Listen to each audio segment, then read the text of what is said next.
وسلام على عباده الذين اصطفى أما بعد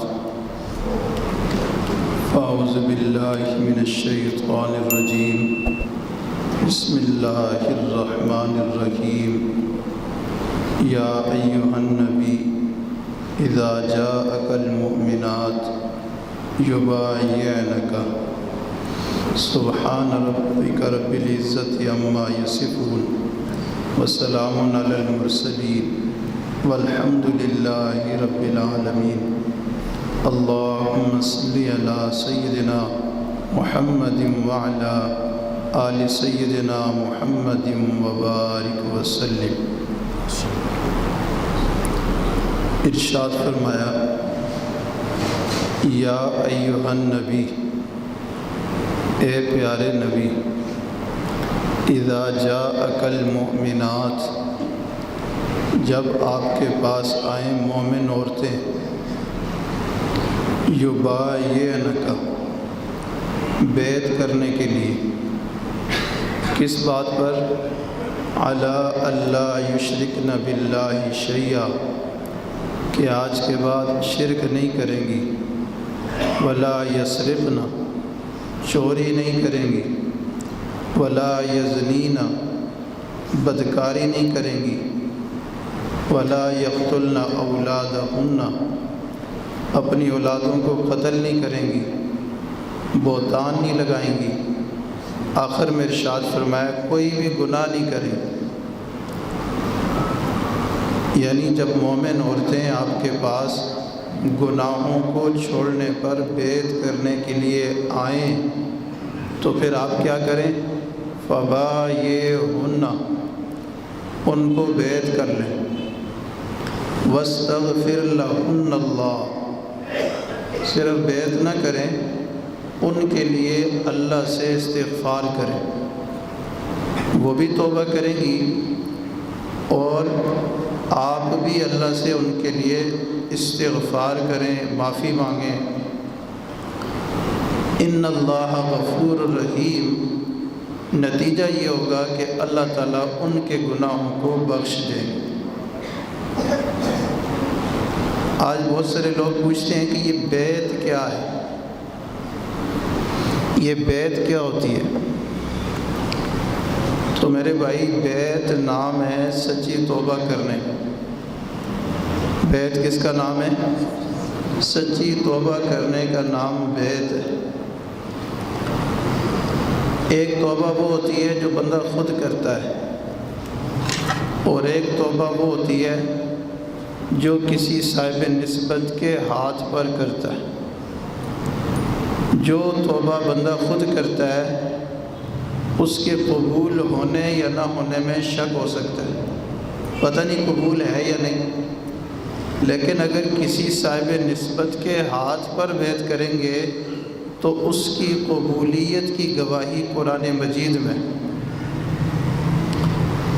عورتوں کی بیعت کا ذکر قرآن میں اور مردوں کی بیعت کا ذکر بخاری شریف میں۔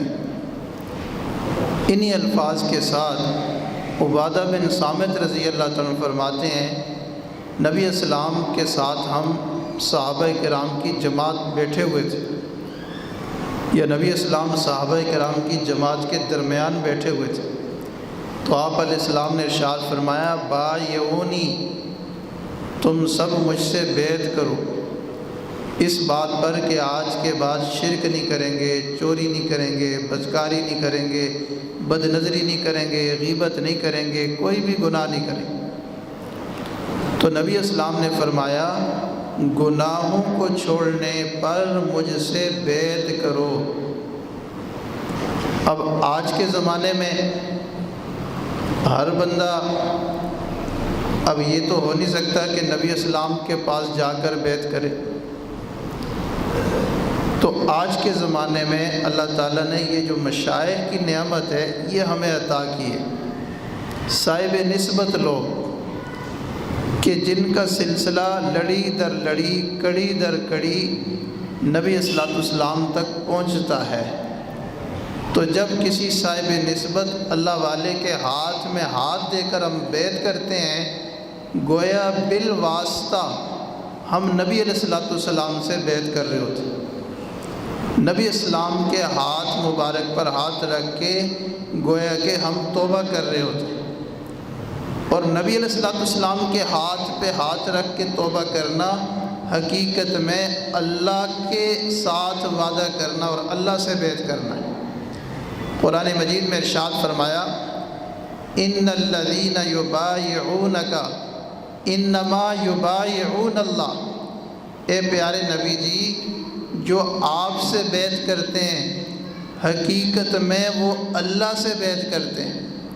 ید اللہ کی فوق ایدیہم، ان کے ہاتھ تیرے ہاتھ پہ ہوتے ہیں اور ان سب کے ہاتھوں پہ اللہ کا ہاتھ ہوتا ہے، تو اللہ کا ہاتھ ان کے ہاتھوں کے اوپر ہوتا ہے۔ اس لیے کسی بزرگ سے بیعت ہونا گویا کہ اللہ سے بیعت ہونا۔ یہ بزرگ تو واسطہ اور ذریعہ ہوتے ہیں، اصل تو اللہ تعالیٰ کے ساتھ انسان اپنا صلح کا تعلق قائم کرتا ہے، توبہ کرتا ہے، اللہ کی طرف رجوع کرتا ہے، اور اللہ والوں کا مقصد ہی یہ ہوتا ہے کہ مخلوق کو توبہ طائب کروا کر اللہ سے جوڑ دیں۔ اللہ والے ایک ڈاکیے کی مانند ہوتے ہیں، ایک قاصد کی مانند ہوتے ہیں، ایک راہبر کی مانند ہوتے ہیں، ایک واسطے کی مانند ہوتے ہیں۔ یہ بندوں کو بندوں کے رب سے جوڑنے کا کام کرتے ہیں۔ اللہ اکبر کبیرہ۔ اس لیے جو بیعت ہے اس کی 3 قسمیں ہیں۔ ابتداً تو اس کی جو ہے 4 قسمیں۔ ایک ہے بیعت اسلام، کافر جب مسلمان ہوتے تھے تو نبی اسلام سے بیعت کرتے تھے کہ آج کے بعد ہم کافروں والے کام نہیں کریں گے، مسلمانوں والے کام کریں گے، یہ بیعت اسلام ہے۔ پھر ایک ہوتی تھی بیعت جہاد، کہ جب جہاد اور غزوے میں جاتے تھے تو نبی اسلام سارے صحابہ سے بیعت لیتے تھے کہ پہلے بیعت کرو کہ لڑائی میں جا کر پیٹھ پھیر کر بھاگو گے نہیں، ڈٹ کے مقابلہ کرو گے، یہ نہ ہو قائد قدم بڑھاؤ ہم تمہارے ساتھ ہیں، قائد تو قدم بڑھا لے اور ساتھ والے پیچھے سے بھاگ جائیں منافقین کی طرح۔ تو اس لیے پہلے بیعت لی جاتی تھی کہ سارے مقابلہ کرو گے، جہاد کرو گے۔ جب سب اس پر بیعت کرتے تھے، ایگری ہوتے تھے، تو پھر جو ہے غزوہ لڑا جاتا تھا، اس کو بیعت جہاد کہتے ہیں۔ پھر ایک ہوتی تھی بیعت خلافت، جیسے نبی اسلام کے بعد سیدنا ابوبکر صدیق رضی اللہ تعالیٰ خلیفہ بنے تو سارے لوگوں نے ان کی خلافت پر بیعت کی، اتفاق کیا، اجماع کیا، اور سب نے یہ وعدہ کیا کہ آپ ہمارے امیر المومنین ہیں، ہم آپ کی اطاعت کریں گے۔ حضرت عمر فاروق رضی اللہ تعالیٰ نے سب سے بیعت لی، عثمان غنی رضی اللہ تعالیٰ نے لی، حضرت علی رضی اللہ تعالیٰ نے لی۔ اس کو کہتے ہیں بیعت خلافت۔ یہ 3 بیعت ہو گئی۔ ایک چوتھی بیعت ہے جس کو کہتے ہیں بیعت توبہ، کہ گناہوں کو چھوڑنے پر بیعت کرنا۔ تو یہ جو مشائخ اور اللہ والے بیعت لیتے ہیں یہ بیعت اسلام نہیں ہوتی، بیعت جہاد نہیں ہوتی، بیعت خلافت نہیں ہوتی، بلکہ بیعت توبہ ہوتی ہے، کہ ہم نے گناہوں سے توبہ کرنی ہے اور آئندہ نیکوکاری پرہیزگاری کی زندگی گزارنی ہے۔ اس کا نام بیعت توبہ ہے۔ پھر اس بیعت توبہ کی 3 قسمیں ہیں۔ پہلی قسم رسمی بیعت، کوئی بڑے اللہ والے آگے، نامور بزرگ آگے، تو لوگ فخر کے طور پر ان سے بیعت ہو جاتے ہیں کہ میں بھی ان پیر صاحب سے بیعت، وہ تو میرے بھی شیخ ہیں۔ کچھ لوگ سیاسی بیعت کر لیتے ہیں کہ پیر صاحب کے بڑے مریدین ہیں، اگر میں بیعت ہو جاؤں گا تو پیر صاحب کے سارے مریدین مجھے ووٹ دیں گے، میرا ووٹ بینک جو ہے بڑھ جائے گا۔ اس کو کہتے ہیں سیاسی بیعت، رسمی بیعت، برائے نام بیعت، کہ میں بھی ان بزرگوں کے پاس جاتا ہوں، میرا بھی ان سے بڑا تعلق ہے۔ یہ رسمی بیعت ہوتی ہے، لیکن یاد رکھنا یہ رسمی بیعت بھی فائدے سے خالی نہیں۔ رسمی بیت بھی فائدے سے اتنا معمولی سا تعلق اللہ والوں کا یہ بھی فائدوں سے خالی نہیں۔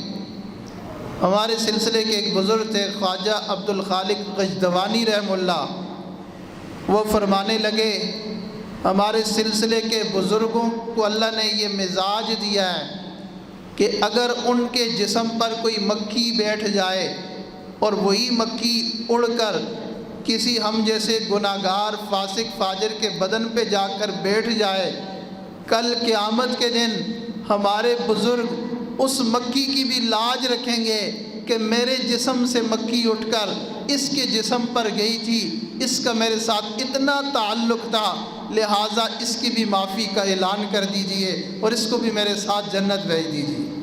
وہ اللہ والے اس کی بھی سفارش اور شفاعت کر دیں گے۔ تو جس نے رسمی بیعت کی ہو، سیاسی بیعت کی ہو، تو اس کا تو بہت فائدہ ہے۔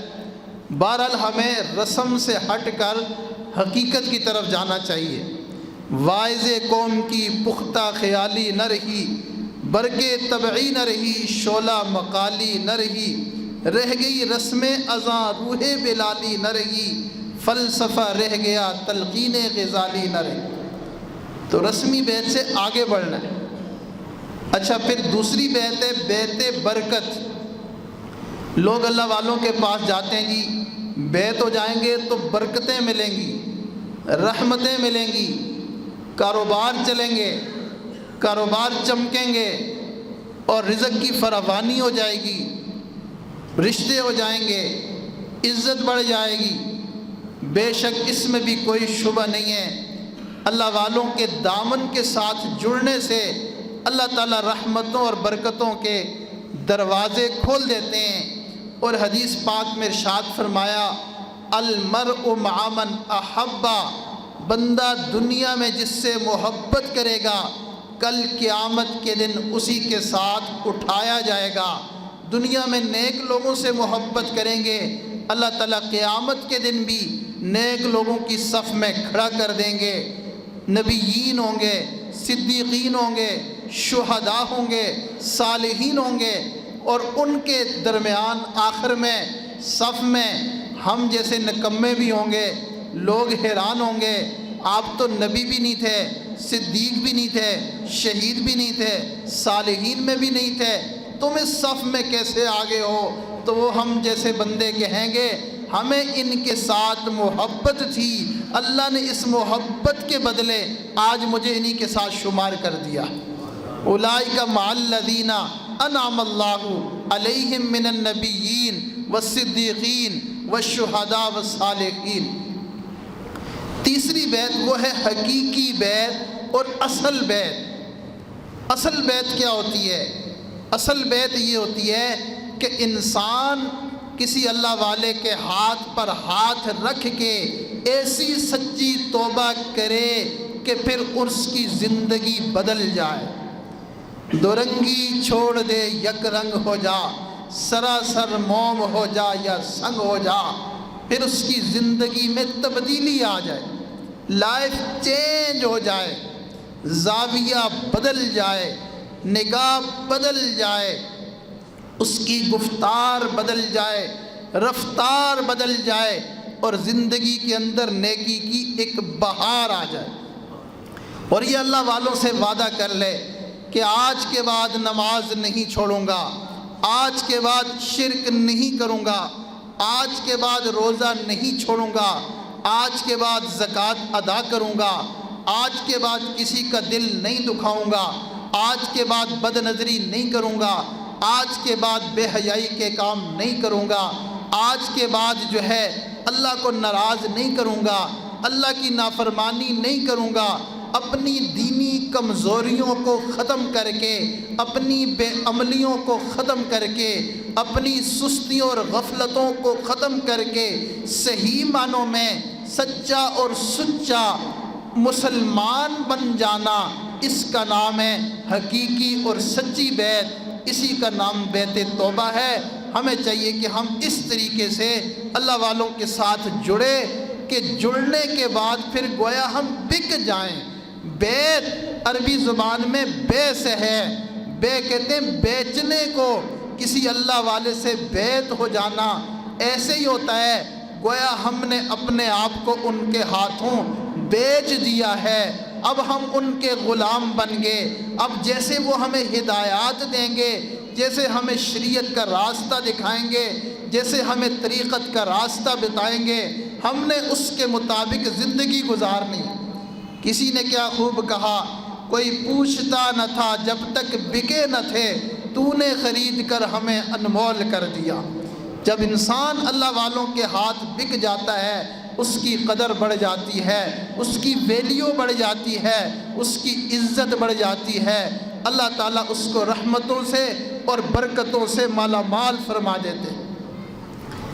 اس لیے کسی اللہ والے سے سچے دل سے توبہ کر کے بیعت ہو جانا اور اپنی زندگی کو بدل دینا، یہ قرآن کا حکم ہے، قرآن کا عمل ہے، یہ کوئی نئی چیز نہیں ہے، یہ کوئی عجمی چیز نہیں ہے، بلکہ اس کا ذکر قرآن میں ہے اور اس کا ذکر بخاری شریف میں ہے۔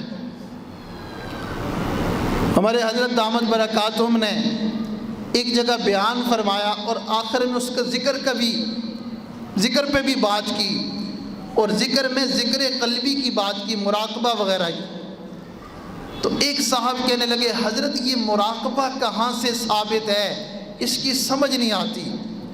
تو حضرت نے فرمایا جو چیز تمہارے نزدیک ثابت نہیں ہے اس کو چھوڑ دو، جو ثابت ہے وہ تو پہلے کر لو۔ کہنے لگا پھر کیا پہلے کر لیں؟ تو حضرت نے فرمایا توبہ ثابت ہے کہ نہیں ثابت؟ تو اس نے کہا توبہ ثابت ہے۔ حضرت نے فرمایا تم گناہوں سے توبہ تو کر لو۔ اچھا ذکر ثابت ہے یا نہیں؟ کہنے لگا ذکر تو ثابت ہے، قرآن میں اللہ نے فرمایا اذکر اللہ ذکرًا کثیرا، اللہ کا ذکر کثرت کے ساتھ کرو۔ تو کثرت کے ساتھ اللہ کا ذکر کرنا چاہیے نہیں کرنا چاہیے؟ کرنا چاہیے، یہ ثابت ہے تو کثرت کے ساتھ ذکر کر لیا کرو۔ پھر قرآن میں اللہ نے ارشاد فرمایا وَاذْكُرْ رَبَّكَ فِي نَفْسِكَ، اپنے رب کو اپنے دل میں بھی یاد کیا کرو۔ تو اس سے ذکر قلبی ثابت ہے۔ تو پتہ چلا دل میں اللہ کو یاد کرنا، دل میں اللہ کی یاد کو بسانا، دل میں اللہ کے دھیان کو بٹھانا، دل میں اللہ کے نام کو بٹھانا ثابت ہے کہ نہیں ثابت؟ پھر قرآن میں اللہ نے ارشاد فرمایا وَاذْكُرِ اسْمَ رَبِّكَ، اپنے رب کے نام کا ذکر کرو، اللہ اللہ کرو، اپنے رب کے نام کا ذکر کرو، اللہ اللہ کرو۔ ثابت ہے کہ نہیں ثابت؟ کہنے لگا ہاں اللہ اللہ بھی ثابت ہے، دل میں کرنا بھی ثابت ہے، کثرت سے کرنا بھی ثابت ہے۔ تو حضرت نے فرمایا بس یہی کر لیا کرو، اسی کا نام مراقبہ ہے۔ جب دل میں تم کثرت سے اللہ اللہ کرو گے تو اور مراقبہ کس کو کہتے ہیں؟ تو مراقبہ نام ہے دل میں اللہ کا دھیان بٹھانے کا۔ اللہ والے یہی ذکر بتاتے ہیں تاکہ ہمارے دل کا دھیان دنیا کی الجھنوں سے ہٹ کر اللہ کی یاد میں مصروف ہو جائے۔ آج کاروباری بندہ اس بات کو سمجھتا ہے کہ میں صبح سے شام تک دکان میں ہوتا ہوں، شام سے صبح تک دکان میرے اندر ہوتی ہے، کاروبار ہر وقت ہمارے دل و دماغ پہ سوار رہتا ہے، ہم نماز میں آتے ہیں دھیان کاروبار میں ہوتا ہے، ہم قرآن کی تلاوت اول تو کرتے نہیں ہیں، کریں تو دھیان کہیں اور ہوتا ہے۔ اس لیے اللہ والے کہتے ہیں تھوڑی دیر بیٹھ کے اللہ کو یاد کر لیا کرو تاکہ یہ دنیا کے خیالات تمہارے کم ہو جائے اور اللہ کی یاد اور اللہ کا دھیان تمہارے دلوں میں بڑھ جائے۔ اسی کا نام بیعت ہے، اسی کا نام تصوف سلوک ہے، اور یہی کام ہے اللہ والوں کا۔ اور یہ جو بیعت ہے نا، یہ عہد الست ہے۔ عالم ارواح میں اللہ نے سارے انسانوں کو جمع کر کے بیعت لی تھی اور فرمایا تھا لوگوں بتاؤ میں تمہارا رب ہوں کہ نہیں؟ ہم سب نے کہا تھا کیوں نہیں، آپ ہمارے رب ہیں، آپ ہمارے رب ہیں۔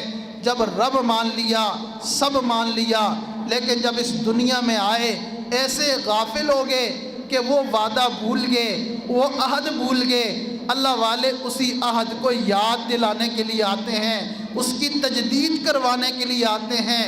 لوگوں تم نے وعدہ کیا تھا، لوگوں تم نے کلمہ پڑھا ہے، اس کے بھی کچھ تقاضے ہیں، اس کے بھی کچھ مسائل ہیں، اسی کا نام بیعت ہے، اسی کا نام تصوف اور سلوک ہے۔ اللہ اکبر کبیرہ۔ ہمارے اکابر اللہ والوں کو تلاش کیا کرتے تھے، اللہ والوں کو تلاش کر کے ان کے قدموں میں جا کر اپنے آپ کو پیش کر دیا کرتے۔ اور آج اللہ والے ایسے لوگوں کو تلاش کرتے ہیں کہ جن کا دل محبت الہی میں جلا ہوا۔ کوئی تو ایسا مل جائے، بیان سننے والے ہزاروں ہوتے ہیں، سینکڑوں ہوتے ہیں، لیکن محبت الہی میں جلا ہوا دل کوئی ملتا ہے۔ بت کے بندے تو ہیں بہت، مگر خدا کا کوئی ایک، لاکھوں میں نہ ملے گا کروڑوں میں دے۔ تو اللہ کے بندے جو اللہ کی محبت چاہتے ہوں، اللہ کا تعلق چاہتے ہوں، اللہ کی رضا چاہتے ہوں، ایسے بندے آج کے زمانے میں ڈھونڈنے سے بھی نہیں ملتے، تلاش کرنے سے نہیں ملتے۔ تو اللہ والوں کا یہی مقصد ہوتا ہے۔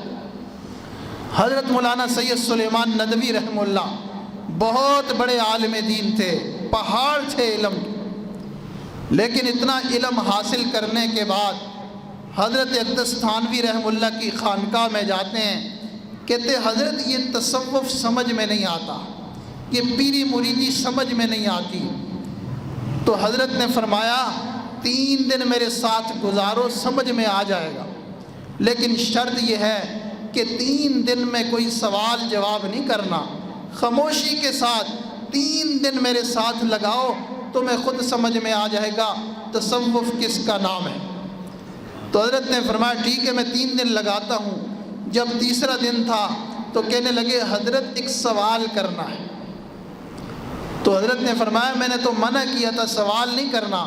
کہنے لگے حضرت تصوف مجھے سمجھ میں آ گیا ہے، بس میں یہ پوچھنا چاہ رہا ہوں کہ اب میں کیسے استفادہ کر سکتا ہوں، اس تصوف میں میں آگے کیسے بڑھ سکتا ہوں۔ تو حضرت نے فرمایا اگر سمجھ آ گیا ہے تو بہت اچھی بات ہے، اس کے لیے سب سے پہلے توبہ کرنی ہوتی ہے، اور پھر اس کے بعد بزرگوں کی کچھ معمولات ہیں، ذکر اذکار ہیں، وہ کرنے ہوتے ہیں۔ آپ وہ شروع کر دیں، اللہ تعالیٰ مہربانی کا معاملہ فرمائیں۔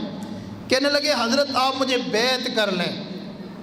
تو یہ جو اللہ والے ہوتے ہیں ہر ایک کو اتنی جلدی بیعت نہیں کرتے، تھوڑا سا آزماتے ہیں، دیکھتے ہیں کہ یہ سچا ہے کہ جھوٹا ہے، کھوٹا ہے کہ کھرا ہے، کتنا پکا ہے۔ تو حضرت نے فرمایا بھائی اصلاحی تعلق رکھ لو، اصلاح کرواتے رہو، بیان سنا کرو، اپنی اصلاح کر لیا کرو، کوئی مشورہ کرنا ہو تو کر لیا کرو، ملنے آنا ہو تو آ جایا کرو، ہمارے ساتھ بیٹھ کے ذکر کرنا ہو تو کر لیا کرو۔ بیعت اتنا کوئی ضروری نہیں ہے، اصل تو اصلاح جو ہے واجب ہے، اصلاح ہونی چاہیے۔ بیعت تو ایک سنت عمل ہے، کبھی اگر موقع ملے گا تو اس سنت کو بھی زندہ کر لیں گے، ابھی آپ کو بیعت نہیں کرتے۔ خیر وہ اصرار کرتے رہے، حضرت ٹالتے رہے، لیکن 2-4 دن کے بعد پھر آ جاتے تھے حضرت مجھے بیعت کر لیں۔ بے چین ہو گئے نا کہ حضرت مجھے بیعت کر لیں تاکہ میں بھی اس راستے میں آگے بڑھ سکوں۔ حضرت نے دیکھا کہ یہ بندہ رکنے والا نہیں ہے، تو حضرت نے ان کی ڈیوٹی لگائی۔ حضرت نے فرمایا تم مجھے خط لکھا کرو، اصلاحی خط لکھا کرو کہ میرے اندر تکبر بھی ہے، میرے اندر عجب بھی ہے، میرے اندر شہوت بھی ہے، میرے اندر غصہ بھی ہے، میرے اندر حسد بھی ہے۔ اس طرح اپنی بیماریوں کے علاج کے سلسلے میں مجھے خط لکھا کرو، میں جواب دیا کروں گا، اس سے تمہاری اصلاح ہو جائے گی۔ اور فرمایا جب تک 150 خط پورا نہ ہو جائے اس وقت تک بیعت کا تقاضا نہ کرنا، جب 150 خط پورا ہو جائے پھر میرے پاس آ جانا، میں تمہیں بیعت کر لوں گا۔ حضرت نے خط لکھنا شروع کر دیے۔ اب خط روزانہ تو بندہ نہیں لکھتا، اور روزانہ کیفیات بھی نہیں ہوتی، 15 دن بعد، مہینے بعد بندے کے کچھ نئے حالات ہوتے ہیں، کچھ پوچھنے کی باتیں ہوتی ہیں، بندہ پھر بزرگوں کو خط لکھ دیتا ہے، حضرت مجھے اس میں مشورہ کرنا تھا، اس میں پوچھنا تھا۔ تو خیر وہ 15 دن بعد، مہینے بعد ایک ایک خط لکھتے، خط لکھتے لکھتے لکھتے 150 کے جب قریب ہونے لگے تو اس وقت اللہ تعالیٰ نے حضرت اقدس تھانوی رحمہ اللہ کو شرح صدر کیا کہ اب مولانا کو بیعت کر لینا چاہیے۔ اللہ اکبر۔ اللہ تعالیٰ نے مولانا کے دل میں بھی ڈالا کہ جاؤ حضرت تھانوی کے پاس، ان کی خانقاہ میں ملاقات کر کے آؤ۔ جب سفر کیا اور تھانہ بھون پہنچے تو پتہ چلا کہ حضرت تھانوی رحمہ اللہ علاج کے سلسلے میں دہلی گئے ہوئے ہیں یا کسی اور جگہ گئے ہوئے ہیں۔ وہیں سے سفر کیا اس علاقے کا، وہاں جب پہنچے تو حضرت تھوڑا علیل تھے، ملاقاتوں کا سلسلہ بند تھا، صرف خاص چند لوگ ملاقات کر سکتے تھے۔ حضرت کو پیغام پہنچا کہ مولانا سید سلیمان ندوی رحمہ اللہ آپ سے ملاقات کے لیے آئے ہیں۔ تو حضرت نے فرمایا ان کو جلدی بھیجو، میں نے ان کو بیعت کرنا ہے، ان کو جلدی بھیجو، میں نے ان کو بیعت کرنا ہے۔ جب اندر گئے تو انہوں نے سید سلیمان ندوی رحمہ اللہ نے اپنا خواب بتایا کہ حضرت چند دن پہلے 2-4 دن پہلے میں نے خواب دیکھا اور خواب میں آپ سے ملاقات ہوئی اور آپ نے فرمایا مولانا اب کتنے خط لکھو گے، اب آ جاؤ، میں تمہیں بیعت کرنا چاہتا ہوں، میں اس لیے سفر کر کے آیا ہوں۔ تو حضرت نے تو پہلے ہی فرما دیا کہ آؤ میں تمہیں بیعت کروں۔ پھر ان کو بیعت کیا، اللہ تعالیٰ نے دل کی ایسی کیفیات چینج کر دی، ایسے حالات بدل دیے کہ عجیب و غریب فنا فی اللہ میں ڈوب کر انہوں نے اشعار لکھے۔ آج تمام مشائخ جو ان کے اشعار کو پڑھ کے مزے لیتے ہیں۔ اللہ تعالیٰ نے ایسی کیفیات عطا کر دی، فنا فی اللہ کا وہ مقام عطا کر دیا۔ تو نگاہ ولی میں وہ تاثیر دیکھی، بدلتی ہزاروں کی تقدیر دیکھی۔ حضرت حاجی امداد اللہ مہاجر مکی رحمہ اللہ کا واقعہ ہے، فرماتے ہیں کہ میں اور میرے ایک دوست تھے حافظ ضامن شہید رحمہ اللہ، نوجوان تھے، ہمارے دل میں اللہ تعالیٰ نے یہ بات ڈالی کہ کسی اللہ والے سے جا کر بیعت ہو جاؤ۔ تو ہم دونوں دوست تھے، نیکی تقویٰ کی زندگی گزارتے تھے۔ ہم نے آپس میں یہ طے کیا کہ ہم جس بھی بزرگ سے بیعت ہوں گے اکٹھے بیعت ہوں گے، دونوں دوست ایک ساتھ بیعت ہوں گے تاکہ دونوں کا پیر ایک جگہ پہ ہو تو اکٹھے آنے جانے میں آسانی ہو۔ چنانچہ یہ طے کر لیا اور استخارے کرتے رہے، اللہ والوں کو تلاش کرتے رہے۔ حضرت حاجی صاحب فرماتے ہیں میں نے استخارہ کیا، مجھے شرح صدر ہو گیا کہ ایک دبلے پتلے بزرگ ہیں، یہ ان کا حلیہ ہے، ان سے جا کر تم بیعت ہو جاؤ۔ میں نے وقت کے علماء سے پوچھا تو مجھے کسی عالم نے بتایا کہ فلاں علاقے میں یہ بزرگ ہوتے ہیں، ان کا نام سید نور محمد جنجانوی رحمہ اللہ ہے، تم ان کے پاس جاؤ اور جا کر بیعت ہو جاؤ۔ چنانچہ حاجی صاحب تشریف لے گئے۔ جب ان اللہ والوں کی زیارت ہوئی تو اپنا استخارہ اور خواب یاد آ گیا کہ یہی وہ اللہ والے ہیں جن کا حلیہ میں نے خواب میں دیکھا تھا۔ دل مطمئن ہو گیا کہ میرے شیخ یہی ہے۔ ان کے پاس جب پہنچے تو ابھی درخواست نہیں کی تھی، انہوں نے پہلے سے ہی کہہ دیا کہ آؤ امداد اللہ میں تمہیں بیعت کرنا چاہتا ہوں۔ انہوں نے ان کو بیعت کر لیا، آنا جانا شروع ہو گیا۔ ابھی دوسرے دوست کو نہ بتایا، چند دنوں کے بعد دوسرے دوست کو پتہ چلا کہ یہ تو کہیں آتے جاتے ہیں۔ پوچھا حضرت آپ کہاں جاتے ہیں؟ بتایا کہ میں تو فلاں بزرگوں سے بیعت ہو گیا ہوں، ان کی مجلس ذکر میں جاتا ہوں۔ تو وہ دوست ناراض ہوئے، آپ خود بیعت ہو گئے ہو، مجھے بتایا بھی نہیں ہے۔ تو حاجی صاحب نے کہا میں تو یہ سمجھ رہا تھا شاید آپ کو بھی شرح صدر ہو گیا ہوگا، آپ کو بھی اشارہ ہو گیا ہوگا، اس لیے میں نے نہیں بتایا، لیکن کوئی بات نہیں، آپ کو ابھی میں اپنے ساتھ لے چلتا ہوں، حضرت سے بیعت کروا دیتا ہوں۔ چنانچہ حافظ ضامن شہید رحمہ اللہ کو ساتھ لے کر کے ان اللہ والوں کے سامنے پیش کیا اور انہوں نے درخواست کی حضرت مجھے بھی بیعت کر لیں۔ حضرت نے فرمایا بھائی کسی اللہ والے سے جا کر بیعت ہو جاؤ، ہم تو کمزور لوگ ہیں، ہم تمہاری اصلاح نہیں کر سکیں گے، تمہارے حقوق ادا نہیں کر سکیں گے، تم کسی اور اللہ والے سے بیعت ہو جاؤ، میں بیعت نہیں کرتا۔ ہاں اگر میرے ساتھ اصلاحی تعلق رکھنا ہے، محبت کا تعلق رکھنا ہے، تم ہمارے پاس آتے جاتے رہو، ہم آپ کو منع نہیں کرتے، آپ کو اس سے بھی فائدہ ہو جائے گا، لیکن اگر بیعت ہونا ہے کسی بڑے اللہ والے سے بیعت ہو جاؤ، زیادہ فائدہ ہو جائے گا۔ چنانچہ انہوں نے تھوڑا سا اصرار کیا، لیکن جب انہوں نے انکار کیا تو انہوں نے عذرائے ادب یہ سوچا کہ اب زیادہ مجبور کرنا مناسب نہیں ہے، خاموش ہو گئے۔ چنانچہ آنا جانا شروع کر دیا حاجی صاحب کے ساتھ، 1 سال تک ان کی صحبت میں آتے جاتے رہے۔ تعلق بڑھ گیا، آپس میں نسبت بڑھ گئی، محبت بڑھ گئی۔ پھر سجدے کی حیت حضرت تھانوی رحمہ اللہ کے سامنے جب پیش کی گئی تو حضرت نے فرمایا یہ کوئی جادوگر ہے، شعبدہ باز ہے، یہ ولی اللہ نہیں ہو سکتا، بلکہ فرمایا یہ کوئی شیطان ہے، یہ اللہ کا ولی نہیں ہو سکتا، کیونکہ جو اللہ کا ولی ہوتا ہے اس کا سجدہ بھی سنت کے مطابق، اس کا قیام بھی سنت کے مطابق، اس کا رکوع بھی سنت کے مطابق، اس کی ساری زندگی سنت کے مطابق ہوتی ہے۔ تو ولی کی پہچان نبی کی سنت ہے۔ دوسری پہچان اذا رؤوا ذکر اللہ، جن کو دیکھو تو اللہ یاد آئے، ان کے پاس بیٹھو تو اللہ کی طرف دھیان جائے، وہ دنیا کا لالچی نہ ہو، دنیا کا طالب نہ ہو، اللہ کا طالب ہو، طالب دنیا نہ ہو، طالب مولا ہو۔ یہ جو دکانیں کھول کے بیٹھے ہوتے ہیں، نذرانے لینے والے اور تعویذ دھاگے کرنے والے، یہ کوئی ایسے ولی اللہ تھوڑی ہے کہ بندہ ان سے جا کے بیعت ہو جائے۔ اس لیے جو شیخ صاحب شریعت نہیں، صاحب سنت نہیں، اگر اس سے بیعت ہو بھی جائیں تو توڑنا واجب ہے۔ ولی اللہ تو وہ ہوتا ہے جو صاحب نسبت ہو۔ حضرت تھانوی رحمہ اللہ نے فرمایا سب سے پہلی نشانی کہ صاحب نسبت ہو، اس نے کسی اللہ والے کی صحبت میں رہ کر اصلاح پائی ہو، وہاں سے اجازت خلافت ملی ہو، اور ان اللہ والوں نے بھی کسی کی صحبت میں رہ کر اصلاح پائی ہو، اجازت خلافت نسبت ملی ہو۔ اس طرح یہ سلسلہ چلتے چلتے نبی علیہ السلام تک بغیر انقطاع کے پہنچتا ہو تو یہ ولی اللہ ہے۔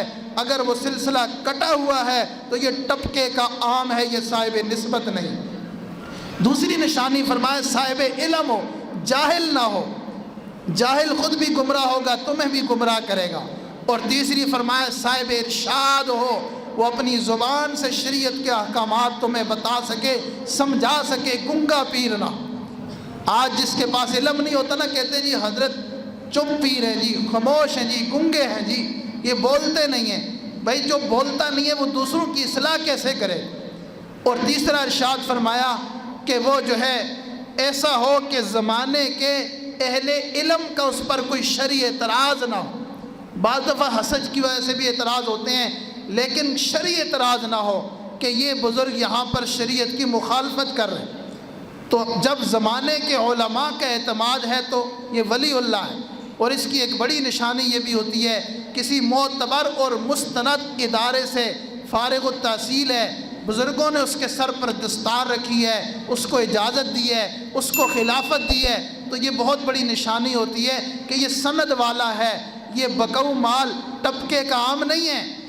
آج لوگ دین نیٹ سے سیکھتے ہیں نا، کوئی جو ہے ٹپکے کا عام آ جاتا ہے، نہ اس کا کوئی استاد ہے نہ شیخ ہے، بس ادھر سے باتیں اٹھائی ادھر سے باتیں اٹھائی، ایکٹنگ کی ویڈیو بنائی نیٹ پہ چڑھا دی، ٹکڑے چن چن کے وہ ایسے لگاتے ہیں کہ سننے والا سمجھتا ہے اس سے بڑا پہنچا ہوا کوئی نہیں ہے، یہ تو بڑی پہنچی ہوئی سرکار ہے، اس کی باتیں دیکھو، اس کی گفتگو دیکھو، اس کا انداز دیکھو۔ ارے میرے بھائی وہ ساری ایکٹنگ ہوتی ہے، حقیقت نہیں ہوتی۔ اس کے ساتھ جا کے 3 دن گزارو، تمہیں پتہ چل جائے گا کتنا وہ متبع سنت ہے، کتنا متبع شریعت ہے، اور کتنا نبی کا وفادار ہے۔ تو یہ تو دکاندار ہے، یہ نبی کا وفادار نہیں ہے۔ پھر یہ بھی علامت بتائی کہ جو ہے اس کی صحبت میں بیٹھنے سے آخرت کی فکر پیدا ہو اور اللہ کی یاد بڑھ جائے، تو یہ اللہ والا ہے۔ ہمارے حضرت سے کسی نے پوچھا صاحب نسبت کی پہچان کیا ہے؟ فرمایا سگریٹی کے پاس سے گزرو تو سگریٹ کی بو آ جاتی ہے، صاحب نسبت کے پاس بیٹھو تو نسبت کی خوشبو آ جاتی ہے۔ اللہ اکبر کبیرہ، یہ وہ اللہ والے ہوتے ہیں، ان کی صحبت میں بیٹھنے سے انسان کو وہ سب کچھ ملتا ہے جو اللہ والوں کی صحبت میں ملا کرتا ہے۔ آخری بات کر کے بات کو سمیٹتا ہوں۔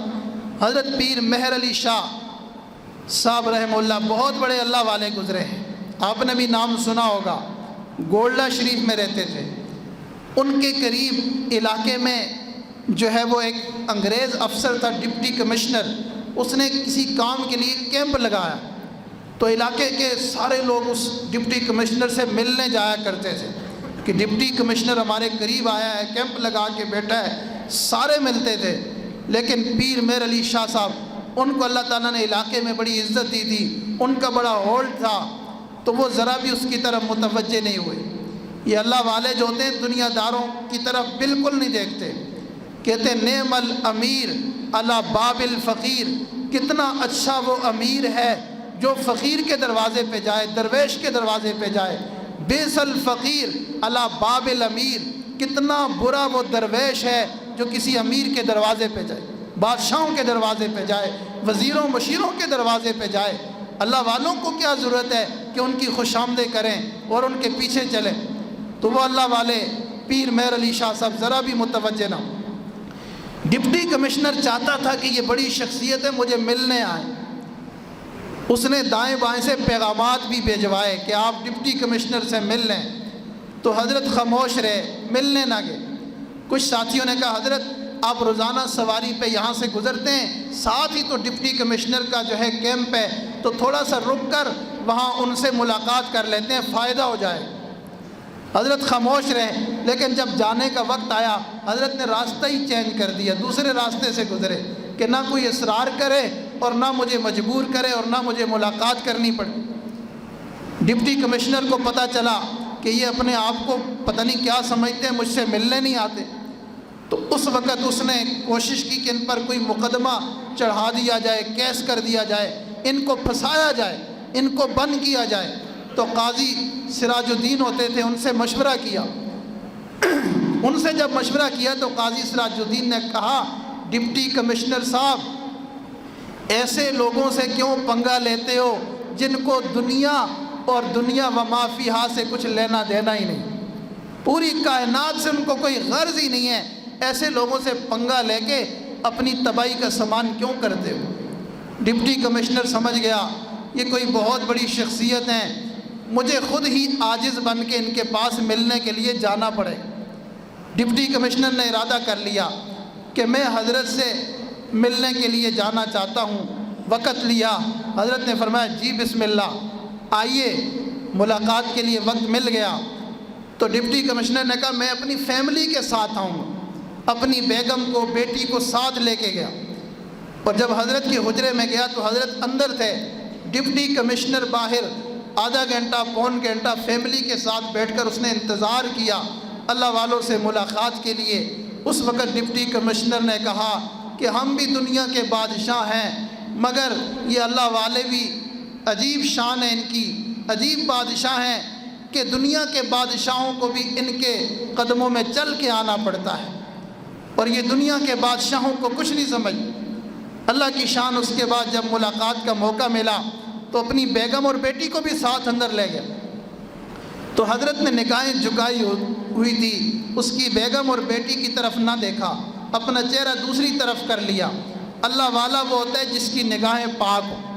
اللہ والا وہ نہیں ہوتا جو عورتوں کو سامنے بٹھا کر شف شف کرتا رہے، کبھی ان کے گریبان میں پھونکے مار رہے، کبھی کدھر ان کی بغلوں میں پھونکے مار رہے، کبھی ان کے چہرے پہ تھوک پھینک رہے۔ وہ اللہ والا تو نہیں ہے، وہ تو کوئی جو ہے شیطان ہے۔ اللہ والوں کی نگاہیں پاک ہوتی ہیں، نگاہیں جھکی ہوتی ہیں، اور ان کی آنکھوں میں وہ حیا ہوتی ہے جو مدینہ کی کنواری لڑکیوں کی آنکھوں میں بھی نہیں ہوا کرتی۔ اللہ نے وہ نور ان کو دیا ہوتا۔ نگاہیں جھکا لی تو اس ڈپٹی کمشنر کی بیگم کہنے لگی حضرت آپ کو مجھ سے اتنی نفرت ہے کہ میری طرف آپ دیکھتے بھی نہیں ہیں۔ اس کو کیا پتا تھا؟ اچھا اس نے ہاتھ آگے بڑھایا ملانے کے لیے تو حضرت نے ہاتھ پیچھے کر لیا، اس سے ہاتھ نہیں ملایا۔ تو اس نے کہا حضرت اتنی نفرت ہے، نہ مجھ سے ہاتھ ملایا نہ میری طرف دیکھا۔ تو حضرت نے فرمایا نہیں، آپ سے نفرت بھی نہیں ہے، کوئی ایسا مسئلہ نہیں ہے، لیکن ہمارا دین اس بات کی اجازت نہیں دیتا کہ کسی کی بیوی کو، کسی کی بیٹی کو، کسی کی بہن کو، کسی کی ماں کو کوئی غیر بندہ دیکھے اور اس سے ہاتھ ملائے، اس سے باتیں کرے، یہ ہمارا دین اس بات کی اجازت نہیں دیتا۔ وہ بڑی حیران ہوئی، اس کی بیٹی کچھ نہ کچھ پڑھی ہوئی تھی، تو اس نے کہا ہاں بائبل میں بھی اس طرح کی باتیں لکھی ہوئی ہیں، بائبل میں بھی اس طرح کی باتیں لکھی ہوئی ہیں۔ تو حضرت سمجھ گئے کہ یہ کچھ نہ کچھ سمجھتی ہے۔ خیر پھر دین کی باتیں ہوتی رہی۔ حضرت کے پاس تسبیح تھی، تو وہ لڑکی کہنے لگی حضرت یہ کیا ہے، آپ دانے اس کے جو ہے پلٹتے رہتے ہیں، یہ کیا چیز ہے؟ تو حضرت نے فرمایا اس تسبیح پر میں اپنے مالک کا نام لیتا ہوں۔ میں اللہ اللہ کرتا ہوں، اپنے مالک کا، اپنے بوس کا نام لیتا ہوں۔ اس کو کیا پتہ تھا مالک کون ہے، وہ تو غیر مسلم تھی۔ تو اس نے کہا اچھا آپ اپنے مالک کا نام لیتے ہیں، اس کی غلامی کرتے ہیں، اس کا کام کرتے ہیں، تو آپ کا مالک آپ کو تنخواہ کتنی دیتا ہے، سیلری کتنی دیتا ہے؟ یہ عجیب سوال تھا کہ آپ دین کا کام کرتے ہیں، نمازیں پڑھتے ہیں، ذکر کرتے ہیں، قرآن پڑھتے ہیں، آپ کا رب اور آپ کا مالک آپ کو تنخواہ کتنی دیتا ہے، سیلری کتنی دیتا ہے؟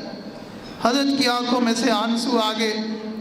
فرمایا میری تنخواہ متعین تو نہیں ہے، لیکن اتنی بات ہے کہ میرا مالک میری ہر ضرورت پوری کر دیتا ہے، میرا مالک میری ہر ضرورت پوری کر دیتا ہے۔ اللہ اکبر کبیرہ، یہ تھے اللہ والے۔ پھر وہ لڑکی کہنے لگی اچھا اگر آپ کا اپنے مالک سے اتنا ہی اچھا تعلق ہے تو آپ اس سے جو مانگیں وہ آپ کو دے دیتا ہے، جو مانگیں دے دیتا ہے۔ تو حضرت نے فرمایا ہم تو غلام اور خادم ہیں، ہمارا کام دامن پھیلانا ہے، ہاتھ پھیلانا ہے، ہم اس مالک سے مانگتے ہیں، وہ مالک دیکھتا ہے، اگر ہمارے حق میں وہ چیز بہتر ہو وہ ہمیں دے دیتا ہے، اگر ہمارے حق میں بہتر نہ ہو تو وہ اس وقت وہ ہمیں نہیں دیتا، ہم اس پر راضی رہتے ہیں، ہم اس پر صبر کرتے ہیں، ہم اپنے مالک سے ناراض نہیں ہوتے۔ تو اس لڑکی نے کہا حضرت قحط سالی چل رہی ہے، سارے علاقے والوں کو بارش کی ضرورت ہے، آپ دعا مانگیں، انشاءاللہ یہ بارش سب کے لیے بہتر ہوگی، آپ کا مالک بارش برسا دے گا۔ مقصد یہ تھا کہ دیکھتے ہیں ان کی دعاؤں میں قبولیت کتنی ہے۔ تو اللہ تعالیٰ پھر ایسے موقع پہ اپنے بندوں کو تنہا تو نہیں چھوڑتے نا، ان کی لاج رکھتے ہیں۔ میں لج پالاں دے لڑ لگی ہاں، میرے تو غم پرے رہندے، میری آساں امیداں دے صدا بوٹے ہرے رہندے۔ دعا منگیا کرو سنگیو کہ دے اللہ نہ رس جاوے، جنہ تو اللہ رس جاندہ وہ جیندے بھی مرے رہندے۔ ان اللہ والوں سے اللہ راضی ہوتا ہے۔ حضرت نے ہاتھ اٹھائے، بارش کے لیے دعا مانگی۔ جب وہ ڈپٹی کمشنر کی جو ہے فیملی باہر نکلی تو دنیا نے دیکھا اسی وقت آسمان سے موسلا دار بارش برسنا شروع ہو گئی۔ اللہ تعالیٰ نے اس پوری فیملی کے دل میں ڈال دیا کہ واقعی یہ اللہ والے سچے لوگ ہیں۔ انہی کے بارے میں قرآن میں فرمایا گیا کونوا مع الصادقین، ان سچے لوگوں کے ساتھ جڑ جاؤ۔ کتنا جڑیں؟ خالطوہم لتکونوا مثلہم، ان کے ساتھ اتنا جڑ جاؤ کہ تم بھی ان جیسے ہو جاؤ، ان کے رنگ میں رنگ جاؤ۔ اسی کا نام بیعت ہے، اسی کا نام سلوک ہے، اسی کا نام تصوف ہے، اسی کا نام پیری مریدی ہے۔ باقی ہم یہ طویل دھاگے والی 2 نمبر پیری مریدی کے قائل نہیں ہیں۔ ہماری پیری مریدی شریعت سنت کی اتباع کا نام ہے، نبی کے طریقے پر چلنے کا نام ہے، اللہ کے دین پر چلنے کا نام ہے، اللہ کے دین کو زندہ کرنے کا نام ہے۔ یہ پیری مریدی ہے، یہ طریقت ہے، یہ تصوف سلوک ہے۔ دعا ہے اللہ تعالیٰ مجھے بھی اور آپ کو بھی سچے دل سے توبہ کرنے کی توفیق عطا فرمائے اور اپنی زندگی کو صحیح شریعت سنت کے مطابق گزارنے کی توفیق عطا فرمائے۔ وآخر دعوانا ان الحمد للہ رب العالمین۔